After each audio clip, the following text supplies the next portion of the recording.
존귀하신 하나님, 우리의 유일한 예배의 대상 되신 하나님, 오늘도 우리는 오직 하나님의 그 부르심의 은혜 안에 이 자리로 나와왔습니다. 예배는 하나님의 부르심에 대한 우리 인생의 마땅한 반응이요 인간 본성의 의무임을 기억합니다. 또한 우리 인생이 하나님과 함께 누리는 최고의 교제의 시간임도 압니다. 하여 마음과 뜻을 다하여 하나님을 예배하오니 우리의 예배를 받아 주시옵소서. 선포되는 말씀 속 주의 뜻 명징하게 드러나게 하시고 들려진 주의 말씀 아멘으로 화답하고 삶으로 고백하며 살아가는 은혜도 더하여 주시옵소서. 특별히 오늘은 2월의 첫날이고 또 첫 주일입니다. 새롭게 시작하는 한 달 각자의 삶에 허락하신 소명을 따라 부르심의 자리에서 하나님의 나라 세워가는 귀하고 복된 성도들 되게 하여 주시고, 그렇게 부르심 복음으로 사람을 살리고 세상을 복되게 하는 우리 모든 성도들 되게 하여 주시옵소서. 감사드리며 예수 그리스도의 이름으로 기도드립니다. 아멘. 교동문 21번 시편 34편입니다. 내가 여호와를 항상 송축하며 내 입술로 항상 주를 찬양하리이다.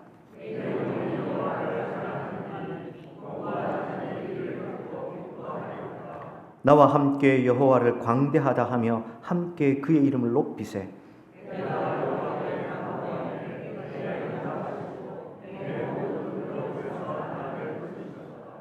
이 곤고한 자가 부르짖음에 여호와께서 들으시고 그의 모든 환난에서 구원하셨도다.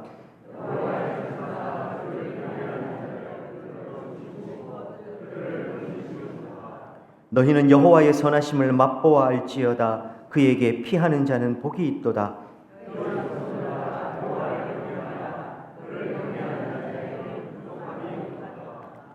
젊은 사자는 궁핍하여 줄일지라도 여호와를 찾는 자는 모든 좋은 것에 부족함이 없으리로다. 아멘. 전능하사 천지를 만드신 하나님 아버지를 내가 믿사오며 그 외아들 우리 주 예수 그리스도를 믿사오니 이는 성령으로 잉태하사 동정녀 마리아에게 나시고 본디오 빌라도에게 고난을 받으사 십자가에 못 박혀 죽으시고 장사한 지 사흘 만에 죽은 자 가운데서 다시 살아나시며 하늘에 오르사 전능하신 하나님 우편에 앉아 계시다가 저리로서 산자와 죽은 자를 심판하러 오시리라. 성령을 믿사오며 거룩한 공회와 성도가 서로 교통하는 것과 죄를 사하여 주시는 것과 몸이 다시 사는 것과 영원히 사는 것을 믿사옵나이다. 아멘. 찬송가 304장입니다.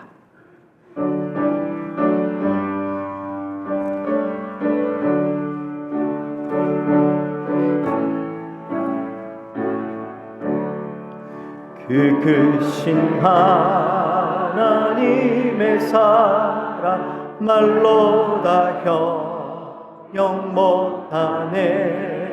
저 높고 높은 별을 넘어 이 낮고 낮은 땅 위에 죄범한 영혼 구하려 그 아들 보내사 화목제물 삼으시고 죄 용서하셨네.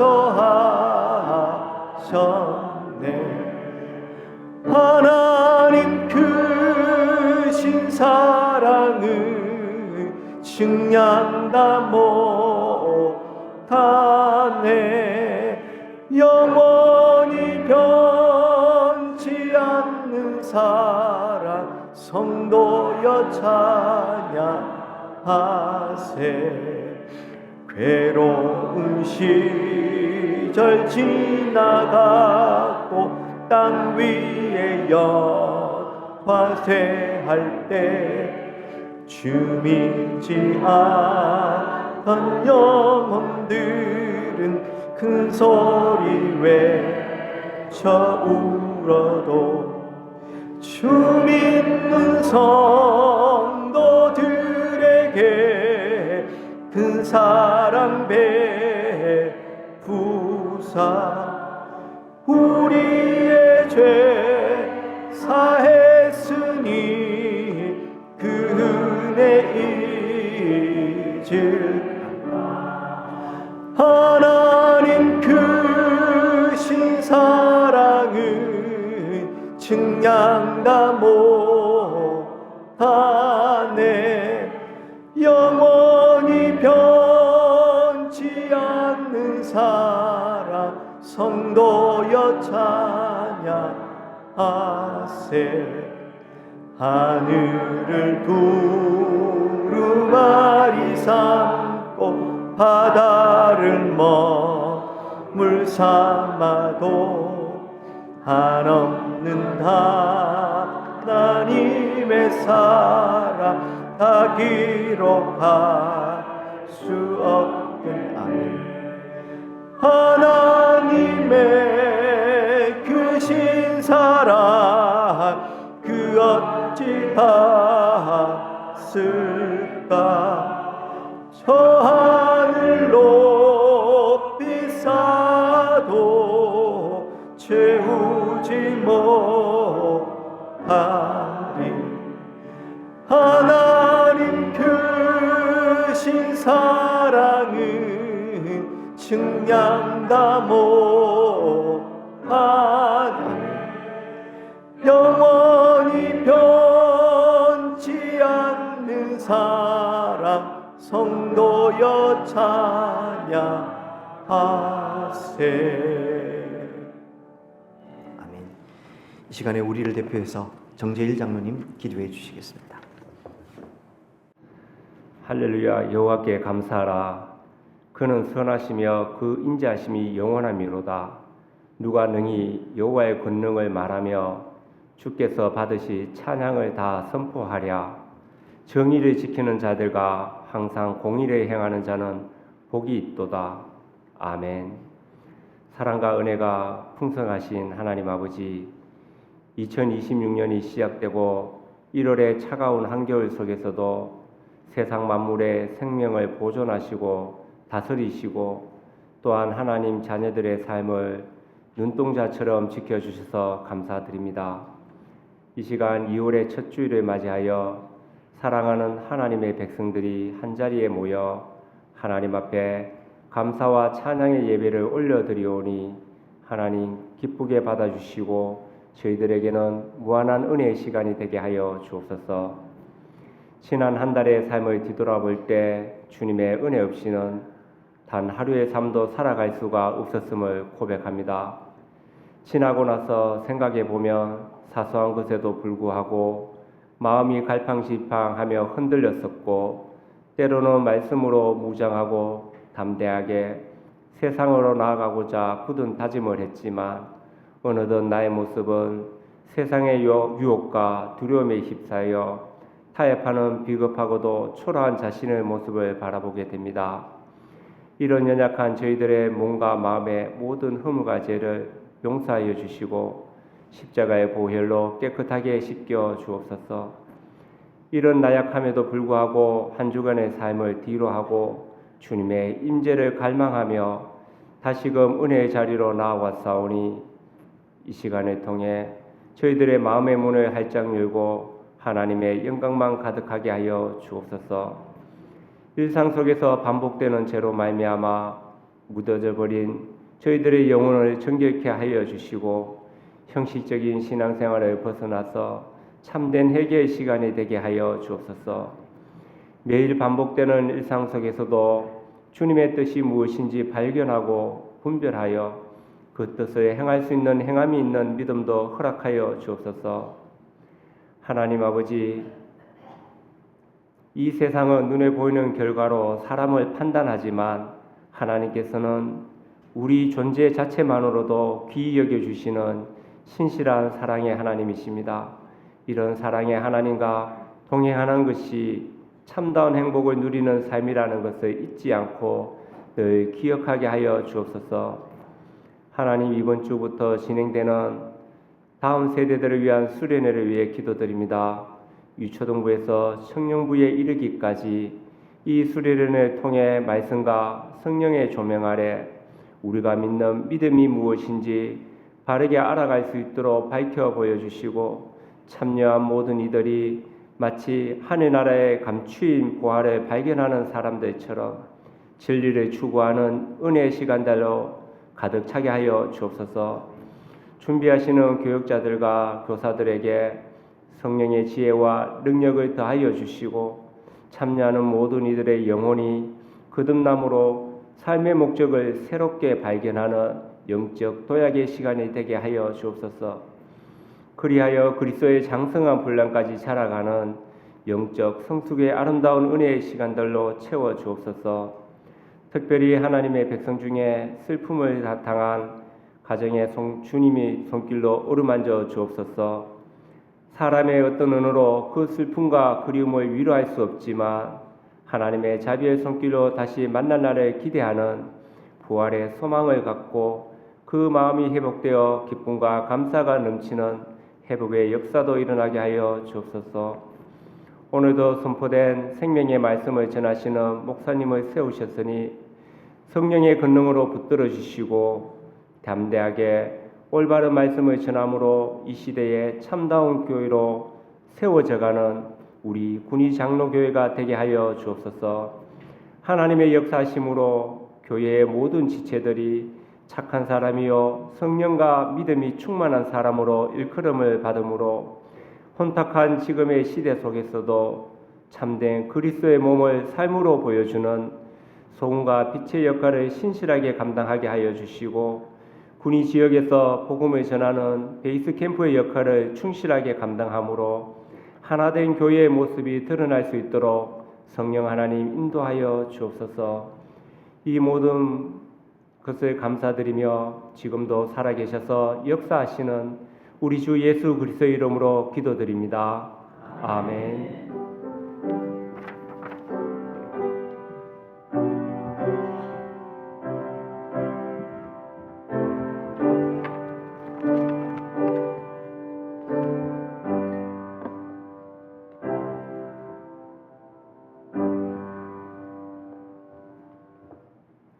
오늘 우리가 함께 나누실 말씀은 사도행전 12장 1절로 12절까지 말씀입니다. 사도행전 12장 1절로 12절까지 말씀입니다. 제가 가진 성경으로 신약성경 207쪽에 해당이 됩니다. 오늘 우리가 읽게 된 내용은 예루살렘 초대교회에 야고보 사도가 순교하고 베드로 사도가 옥에 투옥되는 이야기입니다. 물론 하나님께서 그 속에서 역사하셔서 베드로는 감옥에서 또 하나님의 구원을 받게 되고 또 동시에 교회를 핍박했던 헤롯은 죽임을 당하는 사건이 12장 전체에 이어지고 있습니다. 오늘은 그 중에 베드로 사도가 투옥되었다가 구원받는 이야기까지입니다. 1절로 12절 교독하면서 한번 읽어가도록 하겠습니다. 1절입니다. 그때에 헤롯 왕이 손을 들어 교회 중에 몇 사람을 해하려 하여 유대인들이 이 일을 기뻐하는 것을 보고 베드로도 잡으려 할새 때는 무교절 기간이라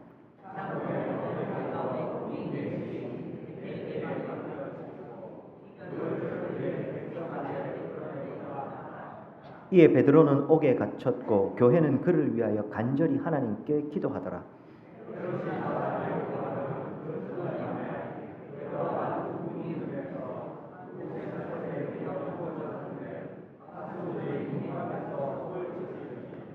호련히 주의 사자가 나타나매 옥중에 광채가 빛나며 또 베드로의 옆구리를 쳐 깨워 이르되 급히 일어나라 하니 쇠사슬이 그 손에서 벗어지더라.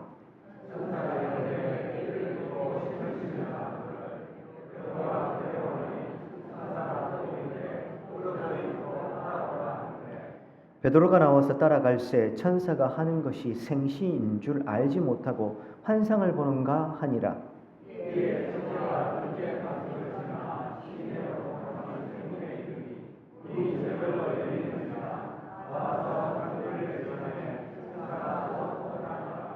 이에 베드로가 정신이 들어 이르되 내가 이제야 참으로 주께서 그의 천사를 보내어 나를 헤롯의 손과 유대 백성의 모든 기대에서 벗어나게 하신 줄 알겠노라 하여 깨닫고 마가라 하는 요한의 어머니 마리아의 집에 가니 여러 사람이 거기에 모여 기도하고 있더라. 아멘.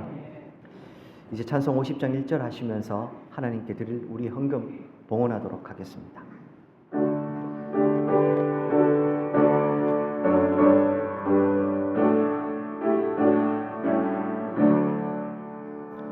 내게 있는 모든 것을 아낌없이 드리네. 사랑하고 의지하며 주만 따라 살리라. 주께 드리네.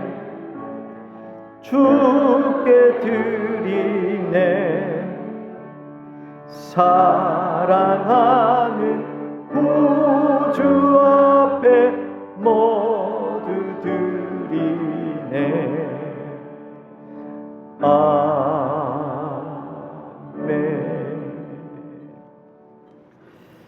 교회 소식을 알려드리기 전에 오늘은 반가운 새가족 소개하는 시간을 먼저 갖도록 하겠습니다. 먼저 호명할 때 자리에서 한번 일어서 주시겠습니까? 우리 최금중 장로님, 김종옥 권사님. 예. 아마 아시는 분들은 다 아실 겁니다. 두 분은 우리 교회 최선숙 집사님의 부모님이 되시고요, 김기철 집사님의 장인 장모님이 되십니다. 원래는 그 태백에 있는 장성중앙교회에 거기 원로 장로님 또 은퇴 권사님이시고 40년 이상을 그곳에서 신앙생활 하셨습니다. 그리고 이번에 또 작년부터 우리 군위 지역의 고향으로 내려오셔서 또 정착하시게 되었습니다. 사는 곳은 우리 김기철 집사님, 최선숙 집사님 그 집 같이 그 아래 위로 그렇게 거하고 기거하고 계십니다. 또 이 고향에 오셨지만 또 여기서 잘 정착하셔서 은혜 가운데 신앙생활 잘 하실 수 있도록 함께 또 마음 모아주시고 함께 해주시길 바랍니다. 자, 제가 두 분을 위해서 한번 기도하도록 하겠습니다. 은혜로우신 하나님 아버지, 우리 최금중 장로님, 또 김정옥 권사님, 주께서 우리 군위 장로교회로 보내주셔서 이제 함께 한 몸 이루어 참된 성도의 구제를 누리며 하나님 나라 함께 세워가는 은혜를 베풀어 주시니 감사합니다. 특별히 두 분 40년이 넘는 세월 동안 태백에 있는 장성중앙교회에 열심으로 섬기다가 이제 또 하나님의 뜻이 있으셔서 이곳 군위로 내려와 여기에 또 새로운 신앙의 여정을 걷게 하시니 감사합니다. 지금까지도 하나님께서 그곳 태백에서 은혜 가운데 믿음의 여정을 올곧게 충성스럽게 잘 걸어가게 하셨다가 이제 이곳 군위에서 우리 교회와 함께 또 이 믿음의 여정을 새롭게 걸어가고자 하오니 하나님께서 그 신앙의 여정을 눈동자처럼 지켜주시고 원하옵기는 곧 갑절이나 더한 하나님의 은혜로 함께하여 주옵소서. 잘 뿌리 내리게 하시고 그렇게 그리스도의 참된 교제를 이곳에서 누리고 경험케 해주시고 한 몸 이루어 하나님 나라로 세워가는 은혜도 베풀어 주시옵소서. 감사드리며 예수님 이름으로 기도드립니다. 아멘. 두 분 위해서 큰 환영의 박수 한번 부탁드리겠습니다. 감사합니다. 앉아주시면 되겠습니다. 감사합니다. 교회 소식 계속해서 알려드리겠습니다. 또 오랜만에 오신 분들도 계시고 저물어 오신 분들도 보입니다. 그런데 또 한편으로는 요즘 감기가 유행이어서요. 감기 때문에 또 못 오시는 분들도 꽤 많이 계시고 혹은 지금 앉아 계시지만 또 감기 앓고 계시는 분들도 있으십니다. 성도님들 교회에 항상 마스크 비치되어 있으니까요. 교회 오셨을 때 또 서로를 위해서 또 필요하신 분들은 마스크 착용해 주시고 그렇게 또 개인 위생에 특별히 좀 마음을 쏟아주시길 부탁을 드리겠습니다. 오늘은 먼저 교육부서 겨울 수련회 광고부터 먼저 드리겠습니다. 5번 광고에 보시면 교육부서 수련회 일정이 나와 있는데요. 오는 토요일과 주일 양일간 중고등부와 유초등부가 또 장소는 다르게 해서 같은 날 겨울 수련회를 진행하게 됩니다. 은혜 가운데 이 수련회가 잘 진행될 수 있도록 마음을 모아주시길 바라고, 아울러 청년부도 2월 24일, 25일 양일간 겨울 수련회 준비 중에 있습니다. 다음 세대가 건강하게 세워지는 것 너무너무 중요합니다. 하나님께서 우리에게 주신 이 신앙을 대를 이어서 아름답게 계승해 가는 것, 교회와 성도의 참 중요한 사명입니다. 특별히 우리 교육부서, 제가 교육부서라 부르는 이유가 있다고 말씀드렸습니다. 일반적으로 주일학교 혹은 교회학교라고 이야기를 하면 고등부까지입니다. 우리 교회는 청년부까지 또 묶어서 함께 좀 묶어서, 청년들은 사실은 청년이지만 동시에 또 어른, 성인이지 않습니까? 그러나 또 동시에 교육을 강조하기 위해서 묶어서 교육부서 이렇게 말씀을 드립니다. 이 부서 전체가 올겨울에 또 이 수련회를 통해서 저들의 신앙이 또 성장하고 성숙하는 기회가 되도록 두 분 목사님, 전도사님, 또 선생님들 위해서 잊지 않고 기도로, 마음으로 함께 해주시기를 부탁을 드리겠습니다.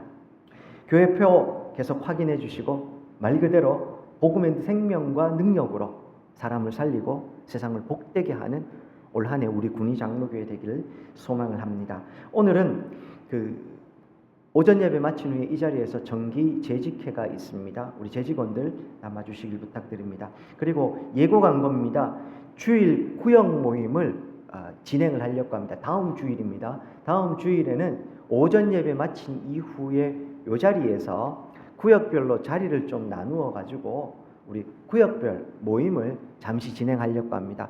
새해가 되면서 구역별로 약간의 인원 이동도 좀 있었고, 또 새롭게 새해가 시작되었으니 또 그래서 온 구역원들이 일종의 신년 할애회 이 정도 생각하시면 되겠습니다. 서로 인사 나누시고 그런 시간을 좀 갖도록 하겠습니다. 그리고 함께 식사까지도 그렇게 하려고 합니다. 밑에 또 식사는 준비되어 있으니까요. 특별히 다음 주일에는 각 구역별로 장소, 자리 배치도 말씀드리겠습니다. 대예배실 안에서 진행하기 때문에 특별한 배치는 없겠습니다만 그래도 팻말을 준비해서 각자 모여서 인사 나누실 수 있도록 하겠습니다. 제가 지난 송구영 신예배 때도 말씀을 드렸습니다만 올해부터는 우리가 다른 모임은 좀 쉽지가 않지만 구역별로 모이는 모임은 좀 빈도수를 좀 늘려서 자주 모여보려고 합니다. 평일날 모이는 게 여의치 않다는 것도 알고 있습니다. 그래서 주일 요 시간을 좀 활용해서 더 자주 모이고 자주 보고 그렇게 한 몸 이루어가는 우리 교회가 되기를 소망을 합니다. 아울러서 요람 제작 계속 진행 중에 있습니다. 개인정보 동의서 말씀을 드리면 안 내시고 내가 냈나 생각하시는 분들도 있는데요. 반대로 좀 말씀을 드리겠습니다. 목사님, 저는 제 정보가 실리기를 원치 않습니다. 이렇게 구역장이나 저한테 혹은 교역자들에게 말씀하시지 않은 분들은 암묵적으로 다 동의하신 줄로 알고 그렇게 주보 내용 요람에다가 싣도록 하겠습니다. 다시 말씀드립니다.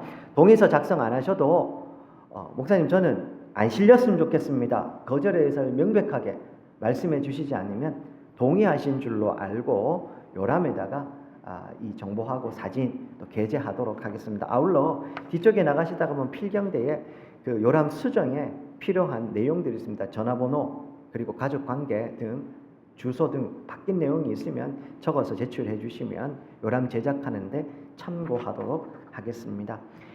또 협조해 주시기를 부탁을 드리겠습니다. 아울러 오늘 또 교인 동정을 좀 살펴주십시오. 환우 소식 좀 많이 있고 또 수술, 장례, 새가족 수료 등이 있는데요.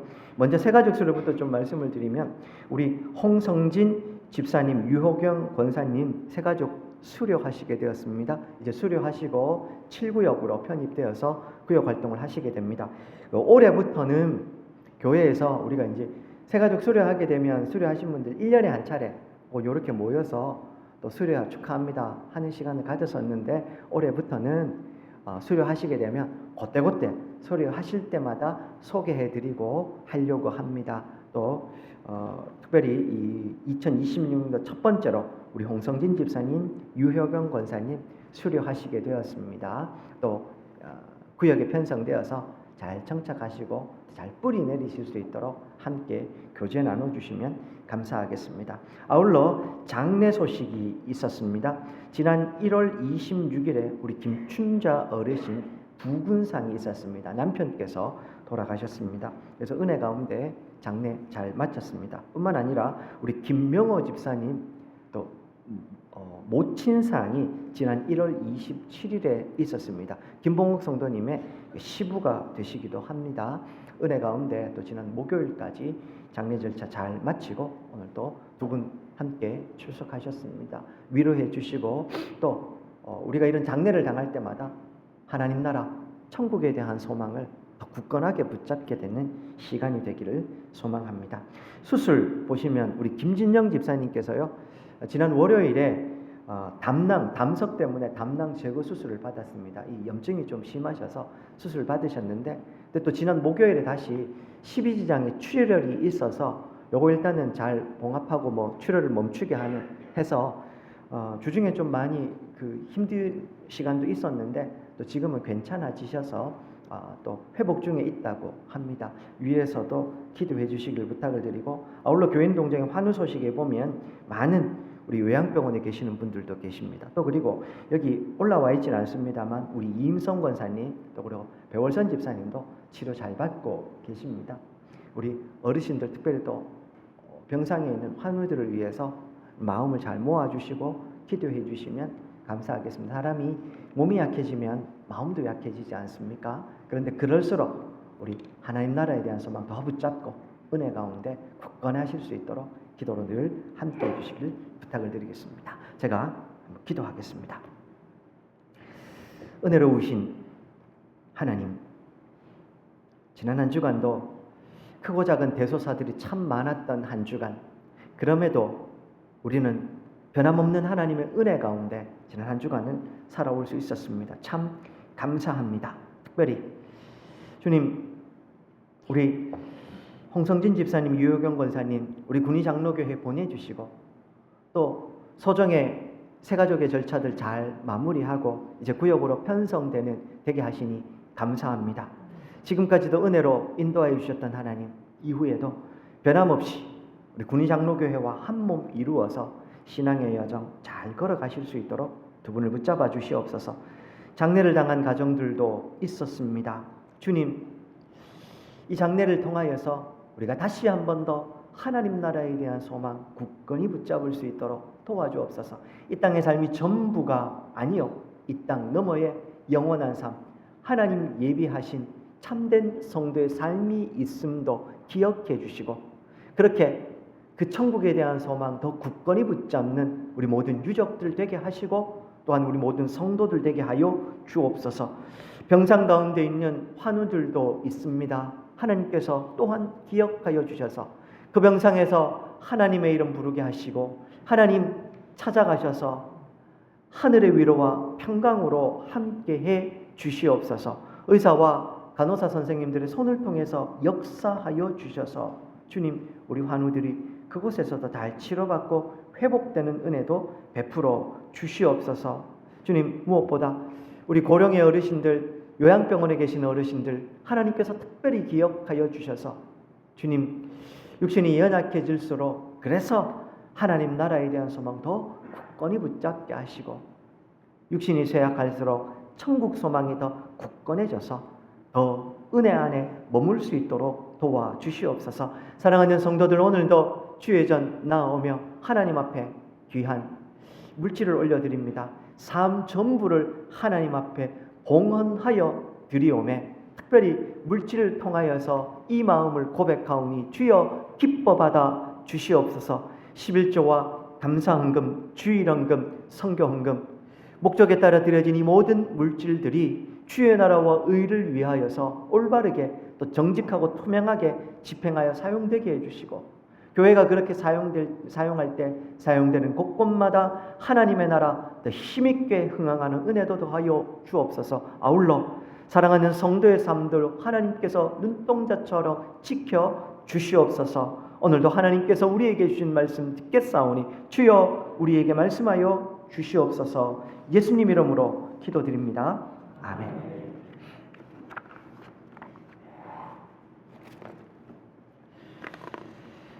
오늘 본문은 1절에 보시면 그때에 이렇게 시작되고 있습니다. 우리가 그 앞부분 11장에서 살펴본 내용들, 그 내용을 받는 거겠죠.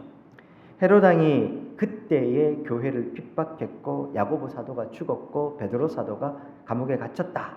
이렇게 오늘 본문은 시작을 합니다. 그때가 그러면 어떤 때를 이야기합니까? 흩어진 자들에 의해서 복음이 이방 지역으로 전해졌고, 그 중에서 안디옥 교회가 말 그대로 든든히 세워졌고 최초로 그리스도인이라는 호칭도 받게 되고, 그리고 하나님께서 본격적으로 온 유대와 사마리아를 넘어 열방으로 복음을 전하시기 시작하는, 그래서 사도 바울이 역사의 전면으로 새롭게 등장하는 바로 그러한 때입니다. 교회가 이제 더 힘있게 복음을 전하게 되는 그때에 오늘 12장은 참 안타까운 소식, 이 박해와 순교의 소식을 전해주고 있습니다.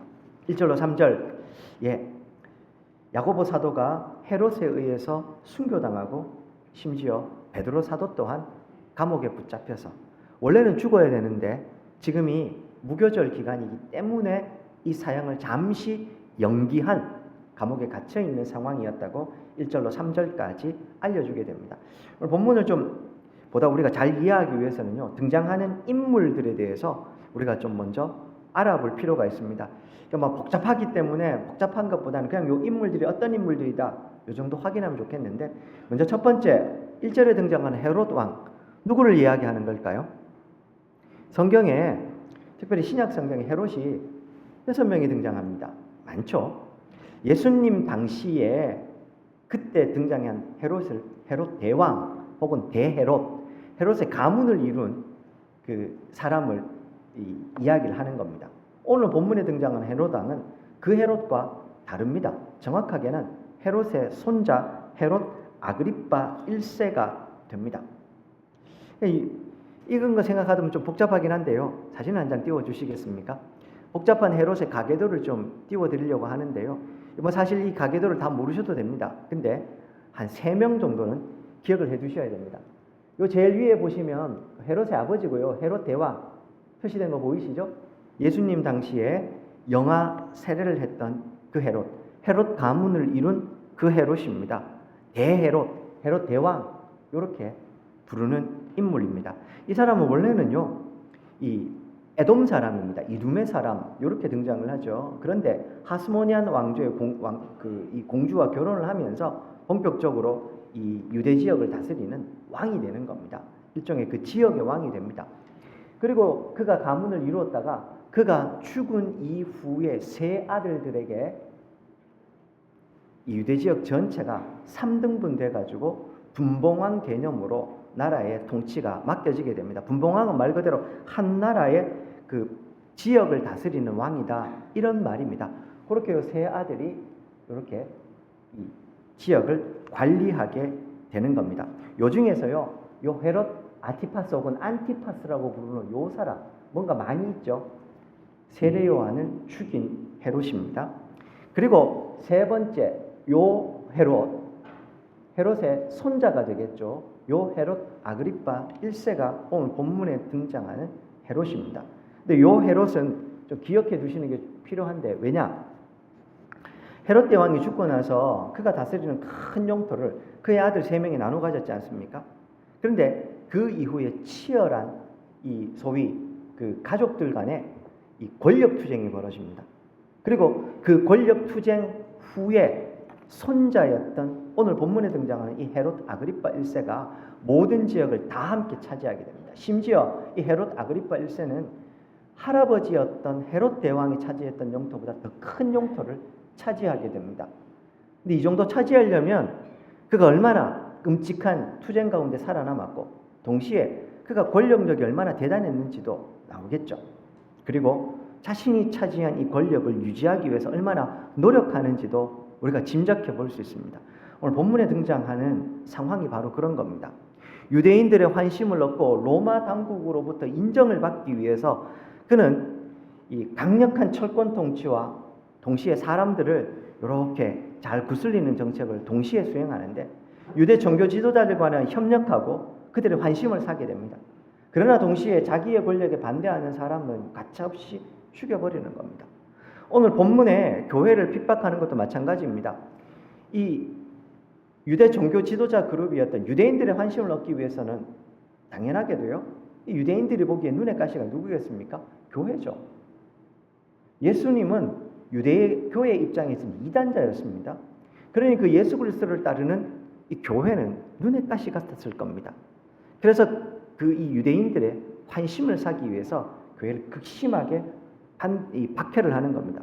그 와중에 초대 교회에 야고보 사도가 순교당하게 되고 베드로 사도도 죽이려고 하다가 요 기간이 무교절이라서 일단 연기하게 되는 겁니다. 무슨 말씀을 드리고 싶냐 하면 베드로가 살아날 가능성이 전무하다는 말입니다. 이 베드로도 가차없이 죽이려고 붙잡았다 그 말입니다. 두 번째, 오늘 본문에 등장하는 2절에 보면 요한의 형제 야고보가 순교를 당하고 있습니다. 성경에 야고보 사도가 3명이 등장합니다. 일단 예수님의 12사도 중에 야고보가 2명이 있죠. 그렇죠? 오늘 본문에 등장하는 요한의 형제로서의 야고보가 있습니다. 큰 야고보라고 부릅니다. 그 외에 알페오의 아들 야고보가 한 명 더 등장합니다. 보통 작은 야고보 이렇게 부릅니다. 그리고 사도행전에 주로 등장하는 야고보는 누구냐? 예수님의 동생 야고보입니다. 그러니까 조금 차이가 있죠. 오늘 본문에 등장하는 야고보는 그럼 이제 누구냐? 요한의 형제 야고보이자 예수님께서 변화산 갈 때도 그렇고 3명을 꼭 데리고 가죠. 보통 그래서 12명 중에서도 핵심 그룹 3명이 있습니다. 야고보와 요한과 베드로. 요때 언급되는 요 야고보, 예수님께서 보아느게 우레의 아들, 성격도 급하고 막 저놈들 번개를 내서 다 죽여버릴까요 했던 그 야고보와 요한 할 때 그 야고보입니다. 그 야고보가 죽임을 당한 겁니다. 무슨 말입니까? 초대교회의 유력한 사도였던 겁니다. 12사도들 중에서도 예수님께서 특별히 중요한 장소에 함께 데리고 가셨던, 글쎄요, 뭐 수제자 이렇게 불러야 될까요? 예수님께서 편애하시는 분은 아니시니까 그럼에도 특별한 장소에 꼭 같이 따라갔던 3명 중 1명이었던, 다르게 말하면 예수님이 없는 상황에서 예수님의 사역에 대해서 누구보다 큰 증인의 역할을 할 수 있었던 1명이었던 야고보 사도가 순교를 당한 겁니다. 교회의 위기다 이 말입니다. 거기에 대해서 또 다른 수제자 중에 1명이었던 베드로 또한 죽을 뻔한 상황이 오늘 본문에 펼쳐지고 있었으니 무슨 말입니까? 교회의 조직으로 놓고 보면 이 큰 위기이자 도전이 닥친 겁니다. 그리고 그 와중에 3절에 보시면 베드로를 원래 죽여야 되는데 베드로는 못 죽입니다. 이유가 뭐라고 나옵니까? 이때는 무교절 기간이었기 때문에 못 죽였다. 4절에 보면 또요. 잡음에 오게 가두어 군인들이 지키다가 6월절 후에 백성 앞에 끌어내서 죽이려고 한다. 이렇게 나옵니다. 이전에 한번 설명드린 적이 있는데 6월절과 무교절은 붙어있는 절기입니다. 6월절은 하루고요. 무교절은 일주일입니다. 어떻게 연결되냐 하면 니산월 14일 우리로 6월절이 우리의 부활절과 같이 맞닿아 있죠. 고무렵입니다. 해음력을 쓰니까 음력이죠. 계속 변합니다만 연초가 되면 유대 랍비들이요. 그 연말이 되면 새해의 6월절은 언제입니다 하고 선언을 해줍니다. 유대인들의 전통이죠. 근데 그래서 이제 지정이 되는데 그 중에서 이 6월절은 니산월 14일이라고 해서 우리로 따지면 한 3월쯤 됩니다. 그 14일 하룻밤이 6월절이 됩니다. 근데 유대인들은 저녁부터 다음날 저녁까지가 하루가 되는 거죠. 그래서 6월절 식사를 하는 그 하룻날 밤이 6월절이 되고 그 다음 곧바로 이어서 6월절 식사 때 무교병을 먹거든요. 즉 누룩 없는 떡을 먹습니다. 그러면서 6월절이 지나면서 자연스럽게 무교절이 일주일 동안 누룩 없는 떡을 먹는 이 절기가 펼쳐지는 겁니다. 6월절을 잘 아실 겁니다. 이스라엘 백성들 출애굽할 때 급하게 나온 절기들. 급하게 나오다 보니 떡에 이스트를 넣어가지고 발효를 시켜야 되는데 그렇게 못한 겁니다. 그냥 일단 이스트 없이 발효시키지 않고 떡 만들어 먹은 거 그걸 기념하고 기억하기 위해서 무교절 이 한 주간을 지키는 겁니다. 무교병 맛없습니다. 이스트가 넣고 부풀어야 먹는데 이거 뻑뻑하니 맛은 없습니다. 고난의 떡, 고난의 물 그렇게 먹고 마시면서 출애굽의 은혜를 기억하는 거죠. 하나님의 구원의 은혜를 기억하는 게 유대인의 절기였습니다. 특별히 굉장히 큰 절기이다 보니까요.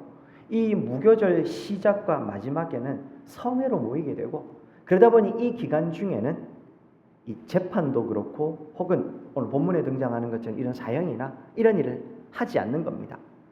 베드로가 원래 죽어야 됐었는데 죽이려고 보니 명절 기간이고 그래서 요거 끝날 때까지 연기시켜 놓은 상황이 오늘 본문인 겁니다. 다시 말씀드리지만 이 베드로는요 이미 죽은 목숨이다 그 말입니다. 그리고 이제 4절로 6절까지 보시면 베드로가 감옥에 갇힌 모습이 나오고 있습니다. 5절에 보시면 베드로는 감옥에 갇혔고 교회는 당연하게도 간절히 기도합니다. 근데 여기서 우리가 다음 시간에 좀 살펴보겠지만 교회가 기도하는데 누구한테 기도하고 있습니까? 하나님께 기도하고 있습니다. 별거 아닌 듯하지만 우리는 자꾸만 내 원하는 것만 기도하는데 기도는 하나님께 하는 것이니 하나님이 원하시는 하나님의 뜻을 구하는 것임을 우리가 잊지 말아야 될 겁니다. 그래서 다음 시간에 살펴보겠지만 교회가 과연 하나님 베드로를 풀어주십시오, 살려주십시오 기도했을까요? 하나님의 뜻이 이루어 달라고 기도했을까요? 이거는 퀴즈로 내드리겠습니다. 이어서 이 베드로가 갇혀 있고 6절 보십시오. 전날 밤에 이 베드로가 이 묶여 있는까지 나옵니다. 특별히요 4절과 6절에 보면 베드로가 지금 붙잡혀 있는 감옥의 형편이 어떤지를 보여주고 있는데 이 콰테르니온이라고 해서요 로마 군인들이 보통 기본 단위가 이렇게 정해져 있는데 그 중에 경비 분대거나 어디 작전 수행을 하는 우리로 따지면 우리 한국군에는 소대라는 최소 작전 개념이 있습니다. 마찬가지로 로마군도 최소 작전 할 수 있는 그 개념이 있는데 그 중에 콰트르니온에서 4명이 로마 군인이 임무 수행을 하는 겁니다. 오늘 본문에 등장하는 4절에 보면 군인 4시 4조로 나누어져서 밤 12시간이니까 3시간씩 돌아가면서 베드로를 지키고 있었습니다. 6절에 보시면 베드로가요 쇠사슬에 묶여 있는데 두 군인 틈에 두 쇠사슬에 묶여 있습니다. 어떻게 묶여 있다는 말일까요? 4명이서 지키는데 2명은 옥 바깥에서 지키고 있고 2명은 옥 안에서 베드로 옆에서 함께 쇠사슬을 차고 베드로를 지금 지키고 있는 겁니다. 굳이 이렇게까지 지킬 필요가 있을까 싶은데요. 이유가 뭘까요? 우리는 잘 알고 있습니다. 사도행전 4장, 사도행전 5장, 베드로가 2번이나 이전에 이미 투옥된 경험이 있습니다. 사도행전 5장에서는요 분명히 가두어 놓았었는데 천사가 베드로를 풀어줬고 이 베드로가 어디 갔는지 다들 막 우왕좌왕하고 있는데 웬걸요 풀려난 베드로가 새벽에 다시 성전에서 복음을 전했던 장면 기억을 하실 겁니다. 이미 베드로가 감옥에 갇혔다 풀려난 전력이 있었던 겁니다. 그래서 이번에는 이 베드로는 어떻게 해요? 죽여야 됩니다. 근데 무교절 기간 동안은 일단은 연기시켜 둔 겁니다. 근데 이 베드로가 만약에 지난번처럼 풀려났다? 어떤 일이 벌어지겠습니까? 12장 19절에 보시면요. 우리가 읽지는 않았습니다. 거기 보면 이 베드로가 풀려나자 이 책임을 물어서 파수꾼을 죽여버립니다. 이 로마 군인들이요. 죄수를 호송하거나 죄수를 지킬 때 경비에 실패하면 그 죄수가 자기가 맡고 있는 죄수가 받아야 될 형벌을 군인이 받았습니다. 베드로가 죽어야 됐으니까 베드로를 못 지켰으니 군인들을 죽여버린 겁니다. 다르게 말하면 제가 뭘 강조하고 싶냐 하면 이 베드로를 할 수 있는 한 최선을 다해서 지금 엄중하게 지키고 있는 상황이었다. 베드로가 탈옥할 수 있는 가능성이 하나도 없었다. 그리고 베드로는 자기가 이 명절이 지나면 죽을 것이라는 것을 알고 있었다. 이 말을 하는 겁니다. 그런 와중에 오늘 하나님께서 베드로를 구원해 내시는 이야기가 진행이 되고 있는 겁니다. 그런데 6절 한번 보십시오. 베드로가 죽기 전날 밤입니다. 6절 한번 보십시오. 잡아내려고 하는 그 전날 밤에라고 합니다. 내일 아침에 베드로는 이제 형장에 있을로 야고보 사도와 똑같이 순교하게 되어 있는 상황에 7절 호련히 주의 천사가 와서 이 베드로를 이 구출해 내고 있습니다. 그런데 6절을 제가 다시 보라는 이야기가요. 그 6절에 베드로가 지금 뭐 하고 있습니까? 이렇게 잡혀 있는데 첫째 매여서 자고 있고 7절에 보면 주의 사자가 베드로를 깨울 때 베드로가 어떻게 하고 있습니까? 얼마나 깊이 잠들었든지 7절 한번 보시겠습니까? 천사가 베드로의 옆구리를 쳐서 깨우고 있습니다.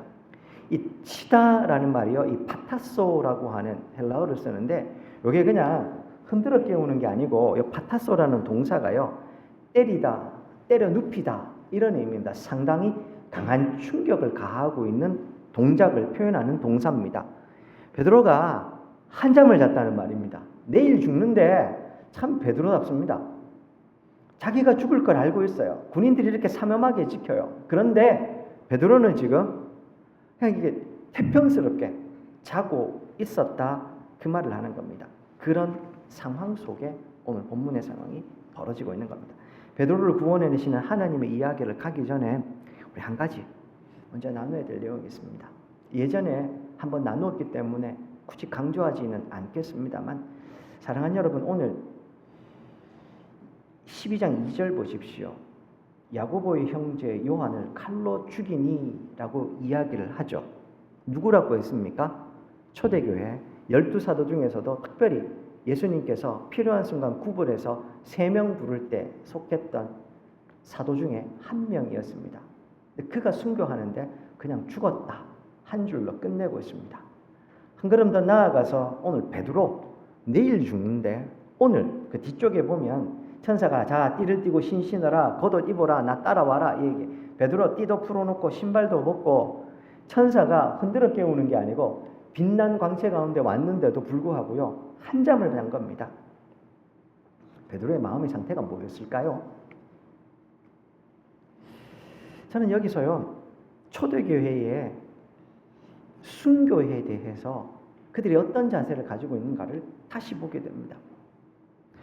오늘날 만약에요 우리 교회에, 죄송합니다 이런 표현은 좀 그런데, 그 교회의 담임 목회자들이나 아니면 주요한 직분자들이 어떤 일을 당하면 우리 보통 어떻게 합니까? 광고하고 온 교회가 들썩들썩하지 않습니까? 예루살렘 초대교회에 예수님의 12제자 중에서 그 중에서도 3명의 제자 중에 2명이, 한 명은 죽고 한 명은 지금 죽음을 기다리고 있는 상황입니다. 그런데 사도행전은 그 상황에 대해서 그리 심각하게 기록하지를 않습니다.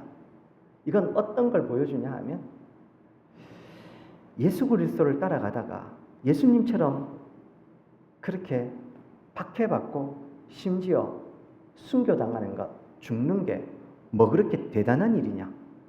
예수 믿다 고난당하고 죽는 것은 너무 당연하다. 이게 기본적으로 우리 초대교회의 신앙의 자세였던 것 같습니다.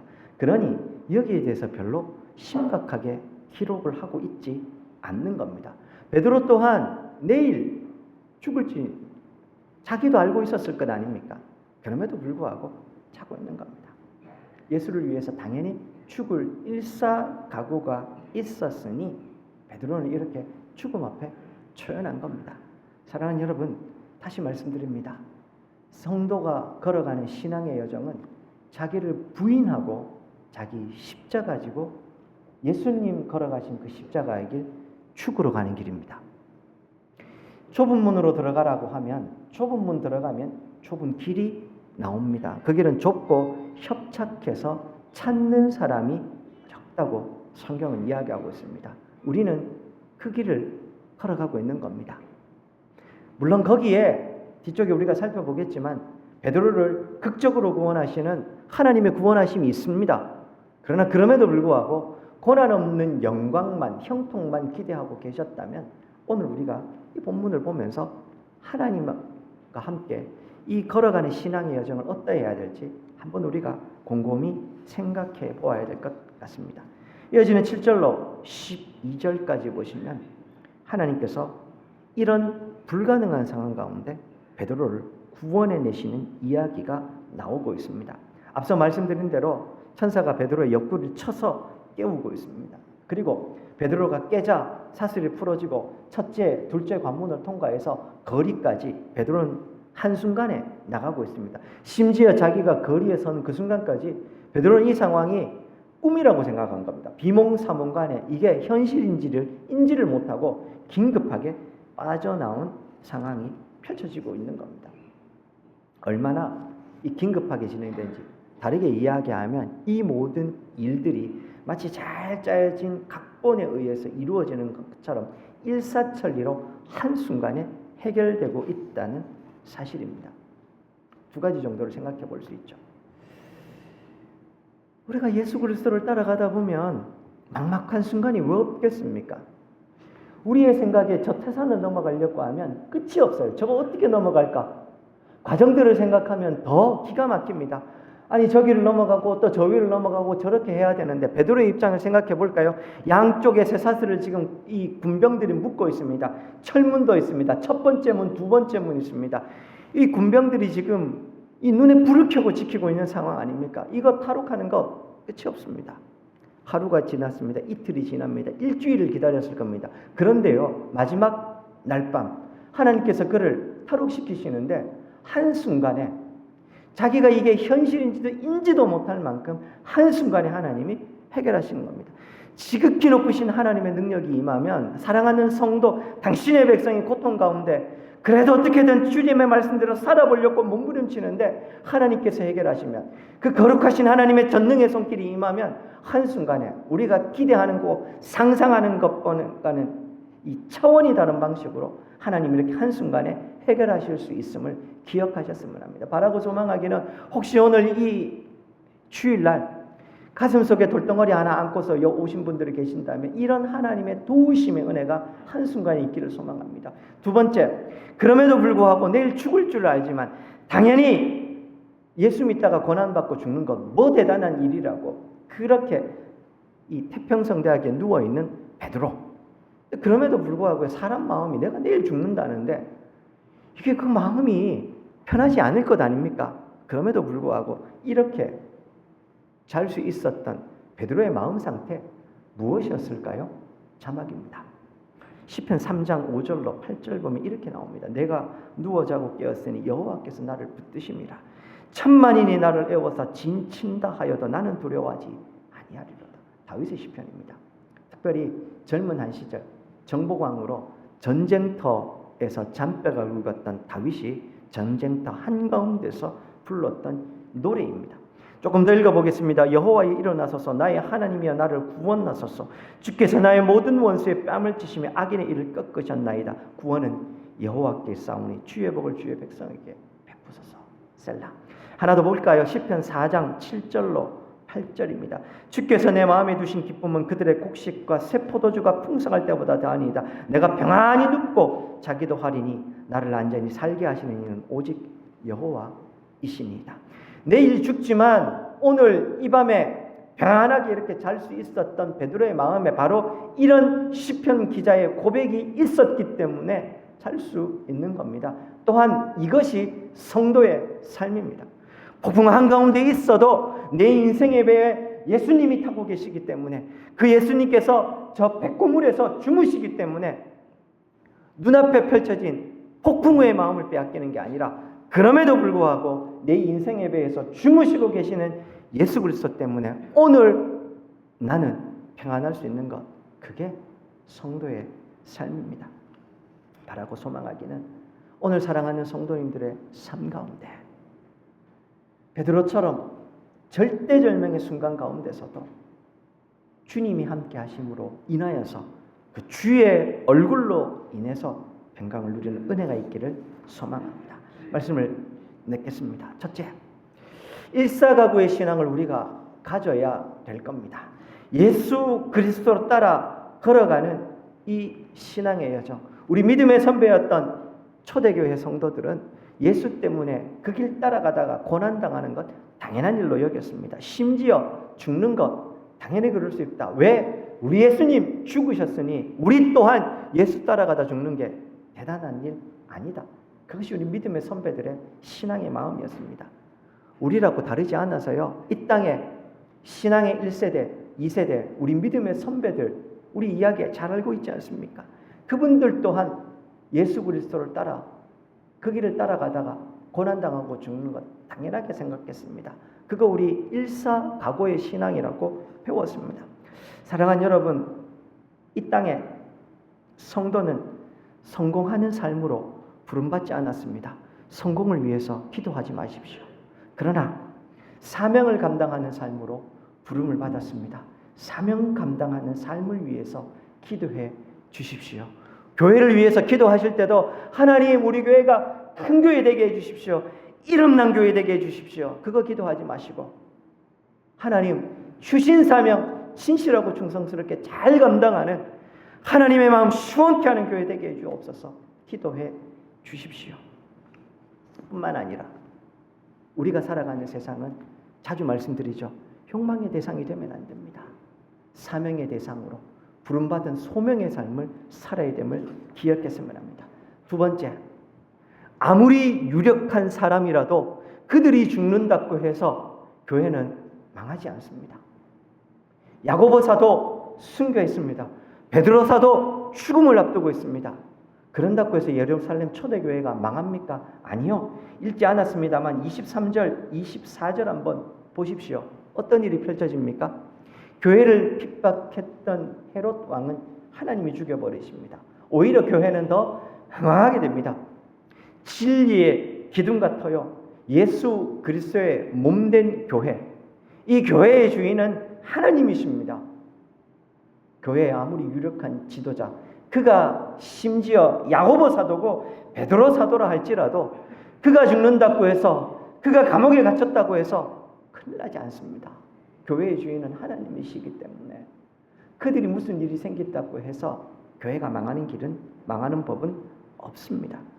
바라고 소망하기는 그런 의미에서 교회의 주인 되신 하나님을 바라보는 우리들이 되기를 소망합니다. 교회뿐만 아니라 작은 교회인 우리의 가정도 마찬가지입니다. 우리의 삶도 마찬가지입니다. 고난당한다고 해서 무슨 일 일어난다고 해서 성도의 삶은 무너지거나 망하지 않습니다. 우리 인생의 주인이신 예수 그리스도께서 내 인생의 배에 우리 가정의 배에 타고 계시면 주인 되어 주시면 고난은 있어도 망하는 법은 없습니다. 그 주께서 지켜주시기 때문에 그런 겁니다. 결국에는 이런 고난을 통해서 교회가 흥하지 않습니까? 마찬가지로 2026년 우리 인생에, 우리 가정에, 우리 교회에 우리 주님이 참된 주인이 되어주셔서 고난은 있을지언정 잠시 시련의 파도는 있을지언정 우리 주님으로 인해서 오히려 흥황하게 되는 은혜가 있기를 주의 이름으로 축원드립니다. 오늘 말씀을 기억하시고 말씀 가운데 하나님 주신 도전을 좀 생각하시면서 우리 한번 기도했으면 좋겠습니다. 특별히 고난과 핍박에 대한 초대교회 우리 믿음의 선배들의 태도 우리가 배워야 됩니다. 뿐만 아니라 사람이 주인이 아닌 하나님이 주인된 교회, 야고보 사도가 죽는다고 베드로가 투옥된다고 교회의 위기가 아닙니다. 오히려 이 일을 통해 하나님이 일하실 겁니다. 우리 인생도 우리 가정도 우리 교회도 마찬가지입니다. 함께 한번 기도하시겠습니다. 살아계신 하나님 아버지, 오늘도 사도행전 말씀을 통해서 우리가 또 좋은 말씀입니다. 그렇습니다. 하나님 우리 인생의 주인 되십니다. 우리 사랑하는 성도님들의 가정의 주인 되십니다. 우리 교회의 주인도 하나님이십니다. 주님, 우리가 주여 이 은혜 가운데 굳건히 서게 해주시고 주인 되신 하나님과 함께 동행하여 걸어갈 수 있도록 도와주시옵소서. 예수 따라가는 이 길, 자기를 부인하고 십자가 지고 가는 이 길, 그러나 고난이 있고 핍박이 있고 순교가 있을 수 있습니다. 주님, 그러나 그것이 당연한 성도의 기름도 기억하오니 사랑하는 성도들 올곧게 이 믿음의 여정 잘 걸어갈 수 있게 도와주시옵소서. 그렇게 끝끝내 승리하는 삶, 하나님께서 주시는 삶, 흥왕케 하는 삶 되게 하여 주시옵소서. 예수님 이름으로 기도드립니다. 아멘. 따라 예수 따라가는 이 신앙의 여정, 고난이 있고 핍박이 있고 순교가 있을 수 있음을 기억합니다. 우리가 따라가는 이 길이 십자가의 길임을 기억합니다. 주님 죽음으로 이 길을 걸으셨음을 알진대 우리 또한 일사각오의 정신으로 이 길 걸어가게 해 주옵소서. 그러나 이 길의 끝에 누가 계신지를 압니다. 하나님 원하시면 죽음 있는 전날 밤이라도 한순간에 이 모든 상황을 역전하시고 구원하실 수도 있는 분임을 기억합니다. 끝끝내 이 고난을 넘어 교회를 흥왕케 하시는 하나님임을 기억합니다. 고난 가운데 주님을 소망 삼아 그 주님 붙잡고 살아가는 사랑하는 성도의 삶, 성도의 가정, 우리 군의장로교회에 이런 하나님께서 흥왕하게 하는 은혜도, 구원하시는 은혜도 베풀어 주시옵소서. 예수님 이름으로 기도드립니다. 찬송가 351장입니다. 1절과 4절입니다. 믿는 사람들은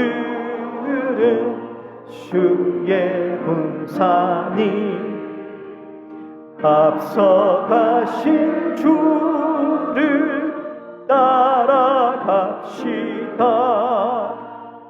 우리 대장 예수 길을 들고서 접전하는 곳에 가신 것 보라.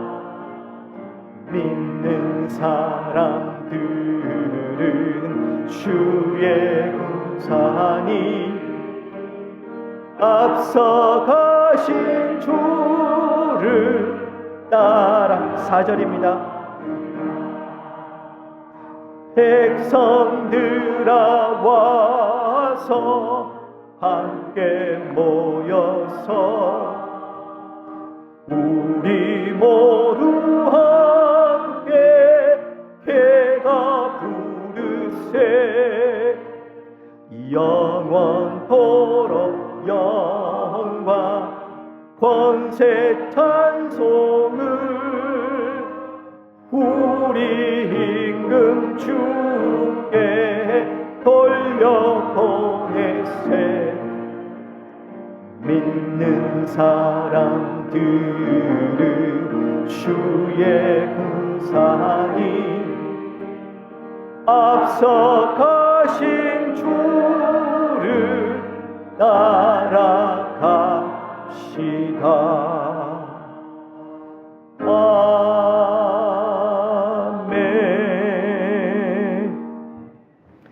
지금은 우리 주 예수 그리스도의 은혜와 하나님 아버지의 극진하신 사랑과 성령의 위로하시고 교통하시고 충만케 하시며 흥왕하게 하시는 은혜가 고난 가운데 있지만 따라 예수 따라 올곧게 이 길을 따라가길 소망하며 끝끝내 우리를 구원하시고 흥왕하게 하실 하나님을 바라보고 살아가길 소망하는 우리 모든 성도님들 머리 위에, 우리 교회 위에, 이 땅의 교회 위에 이제로부터 영원토록 함께 있을지어다.